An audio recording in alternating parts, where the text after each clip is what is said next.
welcome to Motivation Enablers with Paul. My first guest tonight is comedian Noelia Castanin, and she does her stand-up in Spanish, English, and French. So we're going to get to learn a little about her and what motivates her. So, all right, so you're originally from Uruguay, Yes. and other what's mentioned in sitcoms and the little joke in The Simpsons. Can you tell us a little bit about Uruguay? Well, Uruguay people that it's fan of soccer, they know about Uruguay. We are good at soccer, and also marijuana. It's been legal in Uruguay before was the first country in South America, and also abortion, first country in South America, and also how you say, to get divorced. Also, Uruguay is the first country in South America. So we are really like, how you say, you see the future. Exactly, and if I'm not mistaken, they are the first country to have won the World Cup in soccer, right? Yes, yes, that's true. And after the third one, and after we stop, we give the opportunity to other countries. Fantastic. But we have good players. So, when you started stand-up, did you start stand-up in Uruguay? No. I came here 15 years ago. I was married. I had 2 kids. After I got divorced, and after I started stand-up. Like when in Uruguay, when I was little, I used to do like poetry. I remember being on stage, and I was like the only one with no shame to be in a stage. Like I feel like I always was my home, but you know, after you grow up, you need to study, work, get married, blah blah blah. So I forget about my passion, and when after my divorce here, I say I have nothing to do. Okay, let's try stand up. Fantastic. And what was the motivation for your stand-up? Because you say your stand-up comes from sarcasm, but my mom being from Uruguay, I know people from Yeah. Uruguay are very sarcastic also. Yeah, you know, here because I started having friends from different countries and Latino American countries, and I found myself being so sarcastic. Sometimes people say, "Oh, you mean?" No, I'm just truthful the way I speak. You know, I remember one friend told me, "Well, you know what I like about you? You have no filter when you speak." Like in my mind was normal, but in the rest of South America, seems like women cannot talk that way. So I always make people laugh the way I talk. So sometimes I say something and people laugh. I say it's not a joke. I'm just telling you something that happened to me. So I say, oh, it's something there that the way I tell stuff make people laugh. So let's make this a thing, you know? And I start writing just the simple thing that happened to me. But as you know, it's not the same when you are speaking with your friends and they laugh at you, and when you try to make another people like a huge, you know, like crowd laugh, it's different. It's harder. But the first time I did it was great. Like I feel like I just was talking and telling stuff about my life and try to make it a joke, you know, a punchline. And one friend helped me to make a punchline to my storytelling. So yeah, that worked the first time. So after I continue. Fantastic. And I know, like, for comedy, just like for any career aspect or job you want to do, it doesn't only involve motivation but also discipline. Yeah, and it's hard for me having discipline because for me, stand up it's a hobby. I don't see that as okay. I want to be famous. I want to earn money with that. It's really my hobby. Has to be enjoyable for me. So when I start doing, like I started in 2018, but I couldn't do like how you say like continuous. I go back, I start again because I have 2 kids, single mom, so it was hard for me to book me. You know that you need to practice to get better. So I couldn't do it. So sometimes I'm not enjoying this because, you need to get ready. You need to know your stuff, writing your stuff, practice, take the metro, take the bus, go to the venue, 5 minutes and go back home. Like you need 2-3 hours for 5 minutes. So in my mind was sometimes if it was not enjoyable, I stopped doing it for a few months and after go back. So I cannot tell you about how to be, how you say, Constant? constant because I cannot do it. So I'm dealing with that. So maybe if I was constant, maybe today I will be a famous comedian. We never gonna know, but because I have kids, family, work, a lot of stuff, I just do it for fun. So I'm not putting pressure of myself on that one. And do your kids do things that you watch them? Wait a minute, this could be funny. Oh yeah, because I have a 14 years old. This with, he's an adolescent. So I have a lot of stuff to tell him. I don't want to make fun of him, but and also because I'm from South America, he born here. He's Canadian, French Canadian, he's Quebecois. So sometimes the way he speaks to me, I just laugh or make a joke about that because, like he's asked me to pay him for babysit his brother. I'm like, oh, sure, like no. So this, like, we have a cultural shocks with him, and this kind of stuff is nice to put it in jokes. But yeah, I don't have everything from them. I just take little things. Exactly. And so you came here. Once you arrived in Montreal, but did you? And a lot of the time is no, you have to go back in order for you to work in this field. You have to go back to school, restudy the material. Did that happen to you? Because you mentioned that you're in marketing. So did you have to go back to school and restudy it, like get the equivalent certificate? Oh, here, yeah, Yes. you came here and you born again. Like doesn't matter if you're an engineer, whatever you are, here you zero. You need to start from beginning. So when I came here, I need to study everything again, and I work in different. That also give me a lot of experience, life experience and material for a comedy because I work as a waitress, customer service, finance, everything. I did everything, and also all my experience is give me best understanding of of the country, the Quebec, the professional field. Like now being working in marketing, I feel like I have a lot of experience in different stuff that I can use my marketing experience in.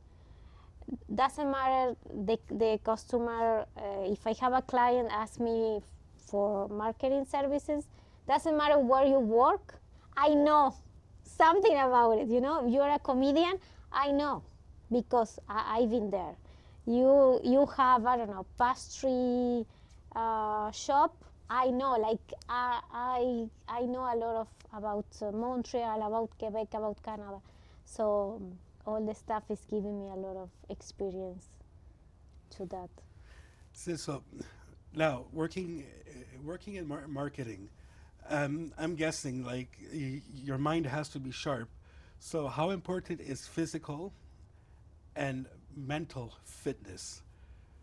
Because like you're constantly working. You have to come up with ideas. You have to come up with plans, even numbers. So how important would fitness be and mental fitness?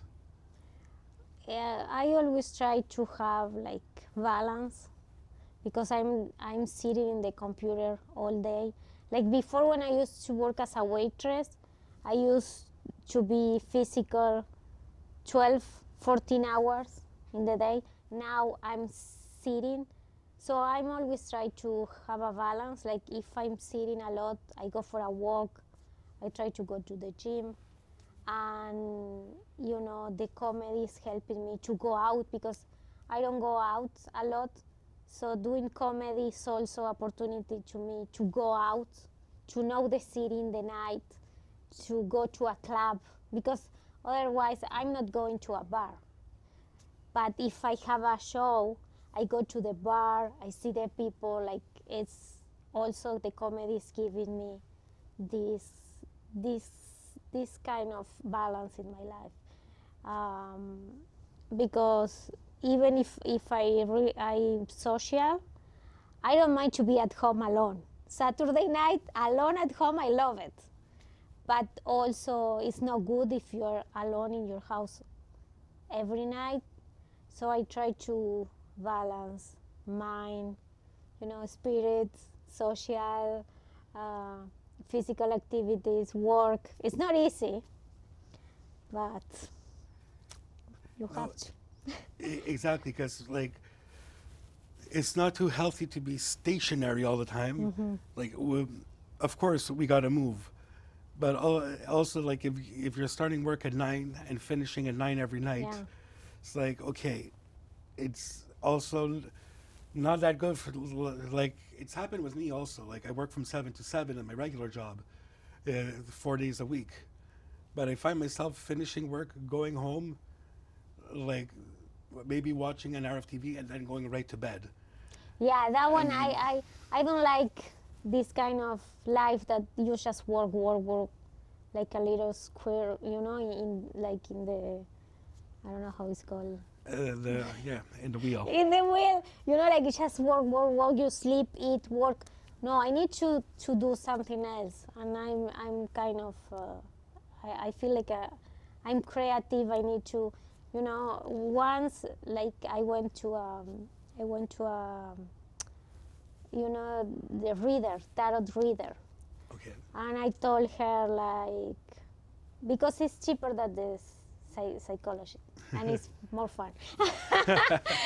So I went to see her and I say, hey, I'm always doing a lot of stuff in the same time. I cannot decide what to do. I cannot have one passion. I cannot concentrate on one thing. For me, that was bad, because everyone is like, okay, you do one thing, like you specialize in this. And I couldn't do it, so I told her, and she's like, but it's the way you are. Like you are artistic, you are creative. It's the way you are. You need to have different, and I always have different, projects. Like I have my work, I do in comedy, I'm producing shows, I'm starting with my marketing company, I do volunteer shop. Like I need to be busy, but sometimes it's not good also because sometimes you need to do nothing, right? Because it's not good for your mind also. So I think the secret is to find a balance, and it's difficult, and everyone is different the way they live. So I think each one needs to find his own balance. Exactly, because the like we're all working because we have bills to pay, rent to pay. We got to eat Yeah. also. Yeah. But at the same time, like if many people just want to do that. I just want to go to work, come home, and that's it. And other people try to find little side hustles. Like let me make a little bit of extra money. And that's the thing, because, like, for myself, yeah, I'm working for somebody, but I'm working to get somebody else rich. Yeah. And if I could find a side hustle that in the long run I could start generating an income from and start another side hustle.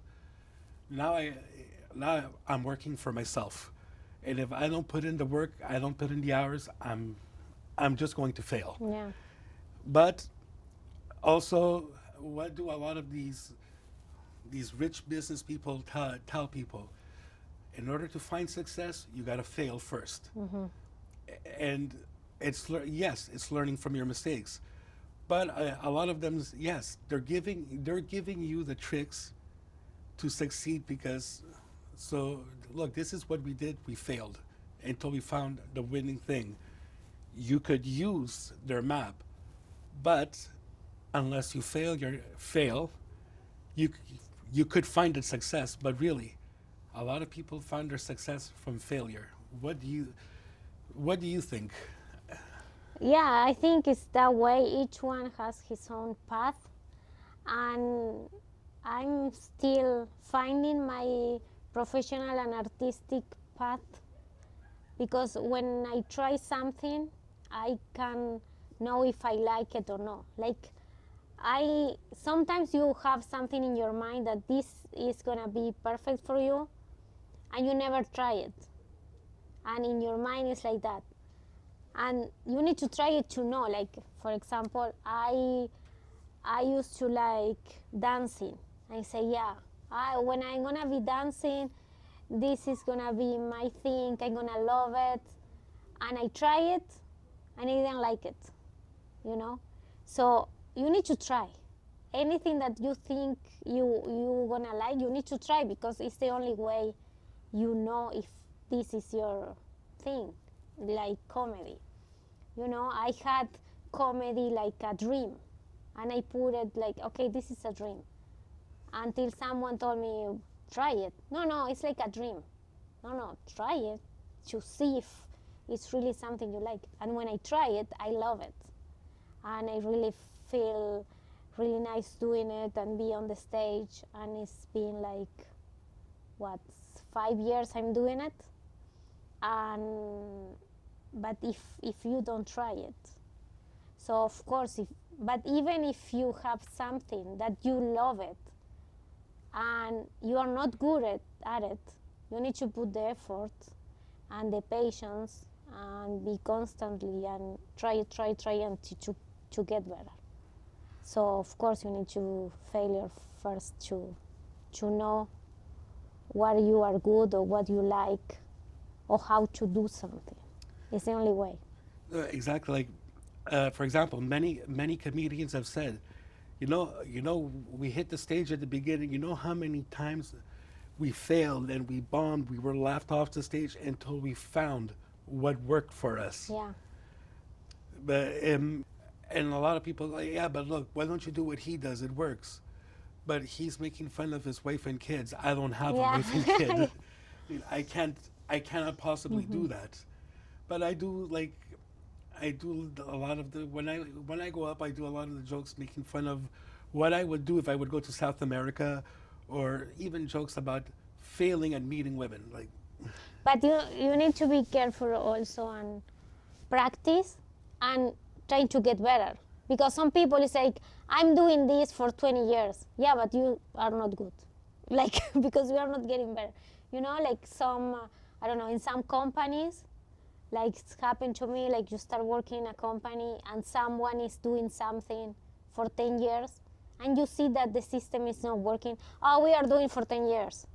Yeah, but that doesn't mean it's a good system because you do it that way every day. Like, you need to put in the work to get better. Because when I start doing comedy, I have some colleagues and I see them right now. Some are getting really good because they are practiced, and some others from 5 years practicing, they are not getting any better because they are not listening to people that say, hey, this is not working, this is not funny. They think they are good and they are not listening, or they don't get help and they are not getting any better. like they are just losing time and nobody's laughing at them, you know. So you need to be careful also and listen when people tells you something, you know. But also it's be like open mind that not everyone is telling you, because for me also sometimes people is telling me what to do, and it's like, no, let my friends tell me, I'm gonna listen, but no random people that think they can tell you what to do. This is another story. But I mean, it's you need to practice, and you need to have the efforts to do the effort to getting better, because just for practice, if you think you are good in comedy and you are not getting better, you are losing time. And I see some guys, you know, from when I start, and they are doing the same set from 5 years ago, and it's still not funny. But anyway. No, I have a tendency of changing it, like the one about the getting off the plane and doing a Celia Cruz song.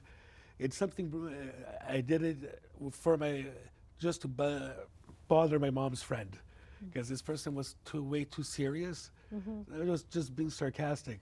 But then I thought about it like 10 years later. Wait a minute, if let me give this a shot, see if Yeah. it's funny on stage. Yeah, I did get laughs, but I also get laughs when I tell people, I'm going to give you guys a little tip. Lowrider is not the Mexican national anthem. It's like people there. How did you come up with that one? Or, dude, when you're watching a comedy or an action film, what's the one thing you see in the film when the Latino gang members are pulling up? Lowrider. And I don't understand why. But even like George Lopez, when he had his sitcom, Lowrider was a theme song. It's always it's in some way associated to that. And I wonder, okay, yes, it's funny, but now this joke has been overplayed. Yeah, yeah. It's like, Exactly. We don't laugh now from the stuff we laughed 10 years ago. Like, it's different. You need to adapt also. You cannot do like jokes that they are inappropriate right now. You need to adapt also. yeah, well, even Update your set. like I was telling someone, you got to be careful with the jokes today. You're gonna get these little groups that will get you canceled out so fast, your head is gonna spin. It's not. It's like something happened a few months back. No, but if you're really professional and you are good and you make people laugh, it's okay. But if you are not good, don't make those kind of joke, because you know it's not nice. Like, you are not making me laugh and it's inappropriate. So you need to understand your level to know what kind of joke you can do. Yeah, like something happened the other day. I was with a friend, and what happened? Somebody said something. This person turns to me. Don't you find that offensive? I was born before '95. Yeah, Nothing exactly. offends me. Yeah, exactly. Yeah, me too. I say I grew up in South America in the 90s. Like, forget nothing. Like, I'm afraid of nothing. You know, nothing is surprise me. Like, so. And so you're talking about your marketing company. At one when did let's say when did you wake up one day and say, you know what, I want to start my own thing? It's like I'm working for all these people, and I have better ideas. They're not listening to my ideas. Yeah. What motivated you Yeah, that one exactly that day thing, to but- start your marketing company? This that way exactly how was it? You answer your question. Like, I always work as freelance, you know, but I didn't have nothing like established. So sometimes I do a logo, people don't pay me, you know. So I was working in a company in the marketing, and was like, I don't know if because I was a woman, because immigrant, but it was, they was no, like all the men all the men get promoted, more money, and I was doing, a job, and I was underpaid, and it's like I had an idea, and my idea get to my coworker, and the boss was celebrating and say, "It was me who did it." Like, you think this thing is not happening? Yeah, it's happening. It's like, say, it was me who said it. Okay. Yeah, but he's having the credit. So I say, why I'm stressing so much if I'm capable? Why I'm putting all this here and having nothing? So I was looking for some course for women. It's kind of organization that they do course for immigrants, women that want to have a business, and they give you like this course, and it's like they give you all the tools because they know you already can do it. You just need the tool how here everything works.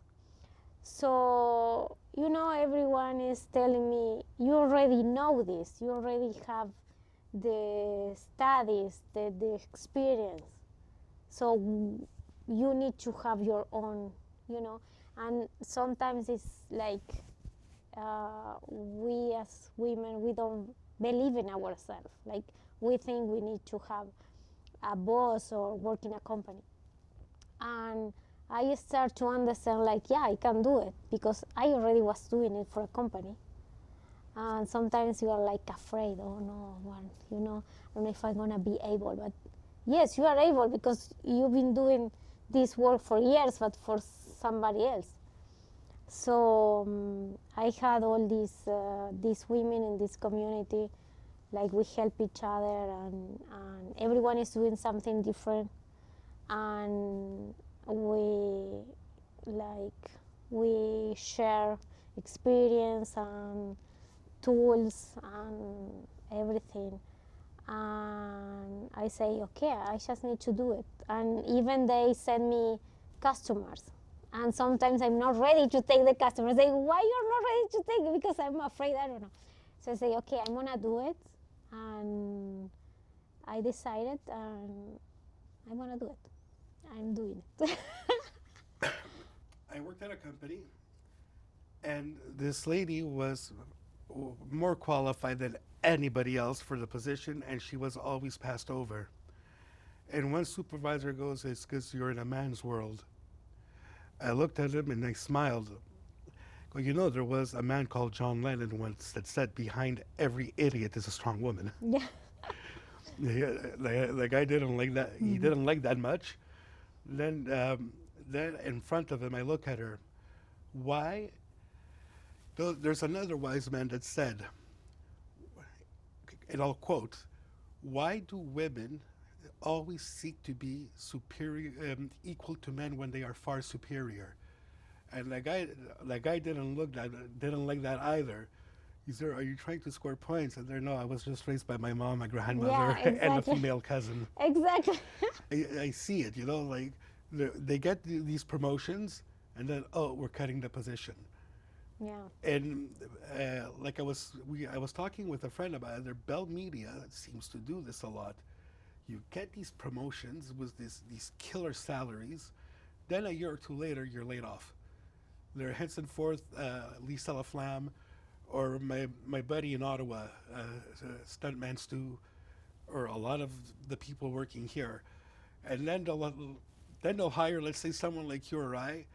It's like, you were giving them close to 500,000. Now you want me to do this for 50? Yeah, exactly. They want you to work double, anyway. But so the only option I see is working for myself.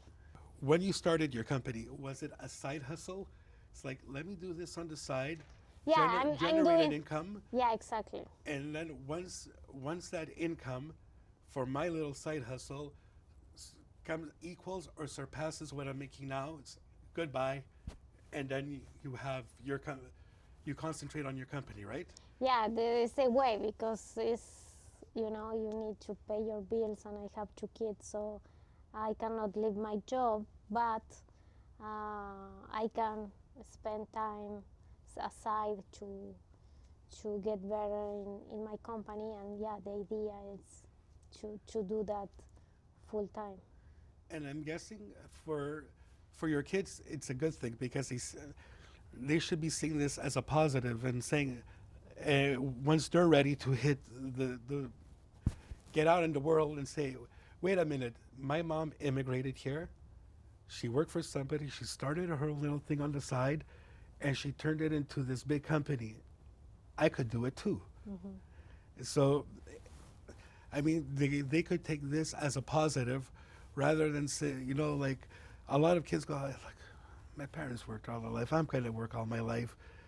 Yes, but the thing is, as the years keep on going, look, from when I was in high school to now, retirement age is 67. By the time I reach that age, it's going to probably be 75, the retirement age. Yeah, but also here, I think now the system is not teaching the kids to be business owner. Like the system try to teach them to work until 65 to have retirement, a good retirement. And I think sometimes it's difficult, for the parents to try to teach different. But of course, if they see you, it's the best way to learn about it. But I think it's like we should change the education system, but this is another program. No, like I think it's changed because like I've asked my my friends' kids that are in high school, hey, do you learn about like budgeting and all that? No. Yeah. It's like the education system is getting worse, and like I'm telling people, what does the government like? They like you. They pray that you do not finish school, that you drop out. They want to keep you ignorant because you'd be easier to convince. And it's hard. You have students reaching like the university level. It's becoming so expensive. Yeah. And they're not. We're going to class and they're not really teaching us what we're supposed to be learning. And it's sad when the professor doesn't teach this, and that, but I gotta go on YouTube to find that information. It's yes, the education system not saying in the world, but in Canada, in North Yeah, they America, don't teach the has really dropped. real life stuff, like cooking, butchering, like the everyday life stuff that you see now. Some young people, they don't know how to cook, and it's like, oh, I don't have money to eat. I mean, it's because they don't know how to buy stuff, cook, So it's basic stuff that they don't know. Well, that's it. They have one back when I was in high school. They had home economics, mind you. I still can't sew, but cooking, the instructions are on the box. It's really not that hard. And a lot of these kids, they don't know how to cook, but the instructions are on the box. Don't tell me that your parents went on a 2-month vacation and you are not allowed to touch that stove, because by the time they get back, you're like this, eating out every day. Yeah. And they're looking at you, how did you learn to cook? The instructions are on the box. They've always been there. I find it sad, but it's become, like I say, it's become too easy. A lot of these kids are playing PlayStation. Yeah. They pause the game right on the console, placing an order for Domino's, and they continue playing. Like even one kid goes, I saw pictures from when you guys were young. How were you so thin? We didn't have the technology you have. We were outside playing sports, riding our bikes, doing something. We didn't need a cell phone. We knew it was time to go home when those street lights went on. But like it's way too easy. Like I was telling somebody, we didn't have that technology. But then again, if there was like when we were your age, is somebody in a white truck want candy? No. Yeah, yeah. Different times. It's different times. And one of my cousins, when he would ground his kids, he would wait till the next day. They'd get back home, the rooms would be full of books. Gone would be the computer, the PSU. Give me your cell phone. Nothing. Read. And Yeah, but us as adults also, if we are with the phone all the time, and if you send your kids to read, but you never touch a book, I mean, you know, adults also we need to put. well, it's technology has made it easier for us also, but Yeah, at the same time, it's how it's what like I say, like a lot of these influencers are now telling you, hey, yes, you're watching us, but once you're done, what? Read a book, go outside, go out, do an exercise, stay active. They're even encouraging you, read a book. And it's not that hard. Like people say, yeah, but reading is boring. Well, find something that you like and read it. Even if it's a magazine article, read. Because even like some people there, I don't want to read. I could listen to it on Audible, but you're not reading. Read the book. Like Audible is beautiful, but you're going to come across a word that you've never seen. Look it up in a dictionary. And they said, so can you tell me more about your marketing company and how the people that can be watching this can reach out to you if they want help with marketing their company or their brand?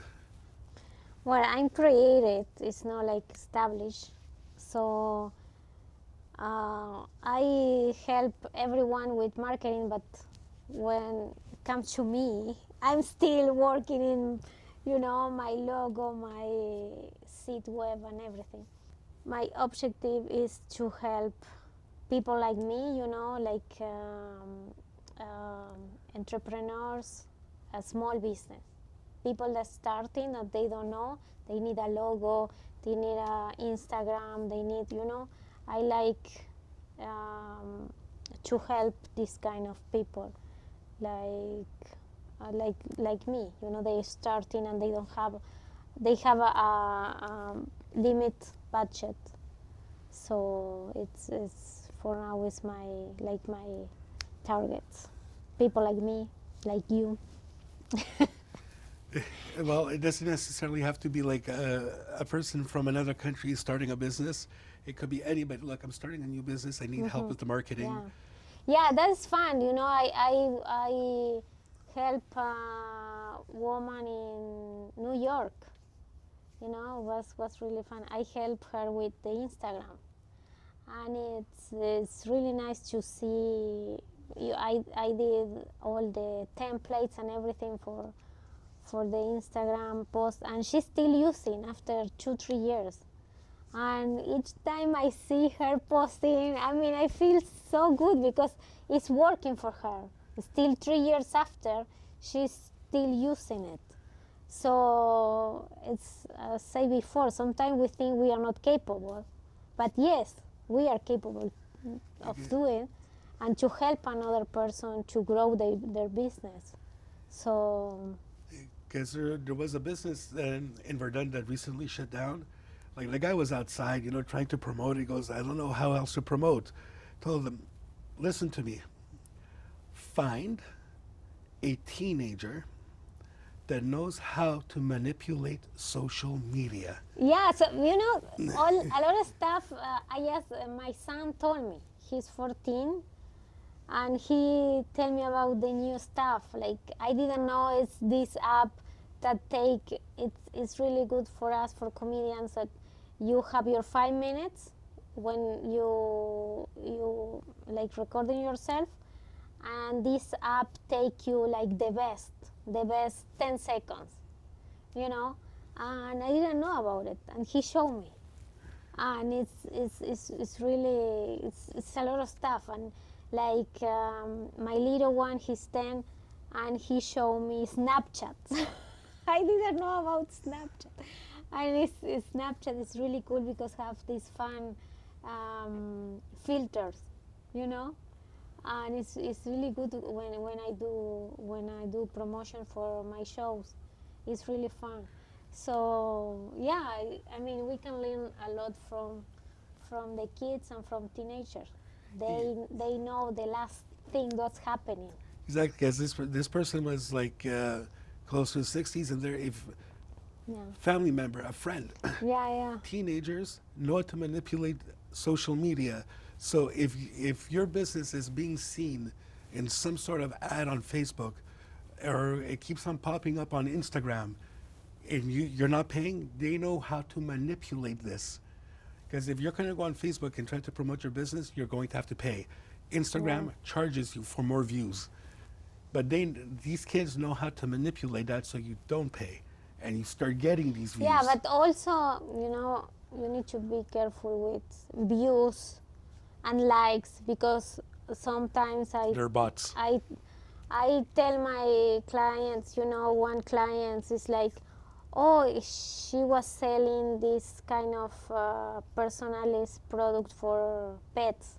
And I say, oh, look, I have 10,000 views in this video. Yeah, how many sales? Oh, nothing. So why are you excited about views if you are not selling your product, you know? Sometimes social media is dangerous because you make you feel like you're popular, but you are not selling your products or your business, so it doesn't make any sense. So this also it's a thing that I'm working on, you know, trying to explain people that it's not about be popular, it's about your business making growing the good way. Yeah, because if people are looking at it, but they're not purchasing, but at the Exactly. same time, it's because they're putting the product, but they're not talking about it. Yeah, Talk about it. Explain what it is. Be honest. Explain what it is. exactly. And don't, if everybody else is selling it at $50, don't sell it at $25, because you're in the long run, you're Yeah, the losing. value and everything. Yeah. Well, it's not the value. You're losing money. Because if they're paying 50 and you're doing it at 25, but you purchase it at 40, now you're selling it for $15 less, you're losing money. It's like, be honest, don't, because a lot of people try to undercut everybody, and in the long run, by undercutting, you start losing money. That's when you're, okay, I can't keep it open no more. Yeah. It's, yes, being able to manipulate it is good, but be honest about it. And if somebody else is selling a product at 25 and you're selling the exact same product, don't put it at 15. You paid what he paid to get that product, but now you're losing money. Well, what else with your marketing company? Is it like basically logos, or getting it out there on social media to grab people's attention to help that person with their company or their product? I'm a graphic designer and I've been working marketing like forever, but now like I want to use all my, you know, my skills to the social media and digital marketing because it's like an extension, you know, because now, okay, I can make you a logo, and after what you do with your logo, you know, business card, it's no business card. You need to have an Instagram. It depends of the business, what kind of social media, but I want to specialize in that, in social media and digital marketing, because it's the way that now the marketing goes, right? In websites, it's always depend of the product, of the service, which channel you're gonna use. Exactly. Like, or another thing you could do, yes, it could cost a bit of money, but you could pay an influencer, hey, just to mention your product. If you pay them a certain amount, hey, we'll do it. And Yeah. in the long run, it could cost less Yes. than Yeah. putting Yeah, ads in this the is- newspapers, magazines, on television. Yeah, that is interesting. It's a kind of marketing for influence. It's like something in marketing right now, you know? Like, I remember when I used to do publicity, advertising for TV, and that the best way was find someone in the TV, someone that people trust, and you pay. So it's the same, but influencer. You know what I mean? So it's like when a product make association with someone, like Oprah made it with Weight Watchers. I don't know, it's the only example I remember, but it's like, oh, now you trust because Oprah is there. Now they left, they broke up, but it's another thing. But it's the same system. It's like you take a person that people trust, and it's gonna promote your product and your business.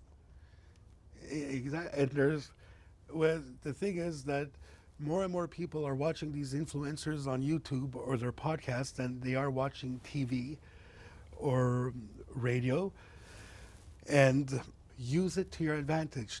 More people are going into podcasts. More people are watching YouTube. Pay these guys. If they tell you, yeah, give me $500, pay the $500.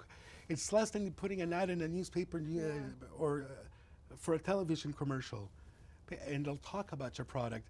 If they sample your product and they like it, they'll keep on talking it for a few of their videos. All right, so thank you. Thank It you was for a pleasure. having me. It's a pleasure. And just to throw it out there, if you look at the description, you'll be able to see where I got what I'm wearing. And also, just to mention, there's skincare products for men called Tiege Hanley. Look them up. It'll really, really make a difference. And I thank you for being here with me and Noelia today on the Motivation Enablers.